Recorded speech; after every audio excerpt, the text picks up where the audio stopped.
நம்ம எப்போயுமே வேலையை ஆஃப் பண்ணுறதுக்கு முன்னாடி வேலையை ஸ்டார்ட் பண்ணுறதுக்கு முன்னாடி எப்பவுமே சப்ளை வந்து நம்ம கைக்கிட்ட இருக்கிறேன். இப்போ வந்து நான் இதை வந்து டோரை க்ளோஸ் பண்ணி வச்சுருக்கேன் ஓகேங்களா. ஆனால் இப்படியும் செய்யக்கூடாது. ஏன்னா நம்மளுக்கு ஒரு ஷாக் அடிக்குது, நம்ம கூட யாருமே ஆள் இல்லை ஓகேங்களா. அப்போ நான் டோரை க்ளோஸ் பண்ணிட்டு வச்சுட்டு அது சேஃப் கிடையாது. அதனால தான் நான் டோரை வந்து டம்மியாக க்ளோஸ் பண்ணியிருக்கேங்க பாருங்கள். சும்மா தான் க்ளோஸ் பண்ணியிருக்கேன் ஓகேங்களா. நானே லாக் பண்ணால் லாக் ஆகாது. அந்த லாக்கை திறந்து விட்டுட்டேன் ஓகேங்களா. லாக்கை க்ளோஸ் பண்ணாமல் வச்சுருக்கேன் ஓகேங்களா. அதே நேரத்தில் சப்ளை வந்து இங்கே ஐசோலேட் பண்ணிவிட்டு தான் நான் போய் வேலையை ஸ்டார்ட் பண்ணுறேன். ஏன்னா சப்ளையருக்கு நம்ம எப்போவுமே பார்த்தீங்கன்னா எலக்ட்ரிக்கல் டிபார்ட்மெண்ட்டில் இருக்கிற electrician, electrical engineers, electrical supervisors எல்லாருமே பார்த்தீங்கன்னா எப்போவுமே வந்து குறைஞ்சபட்சம் நம்ம ஒரு 230 வோல்ட் கூட இருப்போம். இல்லைனா ஒரு கண்ட்ரோல் ட்ரான்ஸ்ஃபார்மரில் வேலை செய்யலாம் 120 வோல்ட்டில் இருப்போம். 120 வோல்ட்டே ஷாக் அடிக்குது போதுமான அளவு தான் இருக்கும் ஓகேங்களா.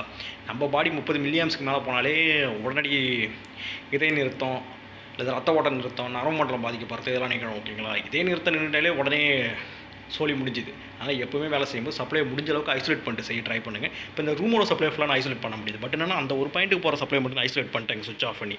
ஆனால் இதுவே நீங்கள் ஒரு 500 மீட்டர் டிஸ்டன்ஸில் வேலை செய்யுங்கன்னா யோசிக்கவே கூடாது. அந்த எம்சிபி ஆஃப் பண்ணி எம்சிபி லோட் அவுட்னு சொல்லுவோம், லாக் அவுட் டேக் அவுட். என் பேக்கில் இருக்க ஒரு நாளைக்கு அதை பற்றி நான் வீடியோ போடுறேன்.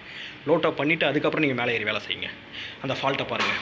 இப்போ பாருங்கள் அந்த ஒயர் எங்கே வருது நான் கண்டுபிடிச்சிட்டேன் ஓகேங்களா. அதை பாருங்கள். ஆனால் வேலை சூப்பர் வேலை. ஆனால் அந்த தற்கூரி மாரி செஞ்சுருக்கும் போது தான் எனக்கு கோவம் வருது. இந்த பாருங்கள், இந்த ஒயர் தான் அந்த கையில் வச்சுருக்கேன் பாருங்கள். தெரியுதா உங்களுக்கு? இந்த ஒயர் தான் இழுக்கிறேன் பாருங்கள்.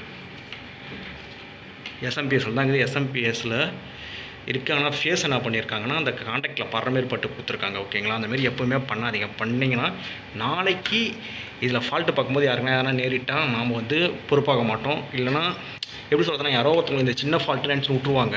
இன்னொரு டெக்னீஷியனாக யாருக்குன்னா கை வச்சு ஒரு கெஸ்ட்டுக்கோ இல்லை ஒரு மனிதனுக்கோ யாருக்கோ எதனா ஆகுதுன்னா நம்மளுக்கு எப்படி அதை உணர முடியும்? நம்ம முடிஞ்ச அளவுக்கு சேஃபாக வேலை செய்யுங்க.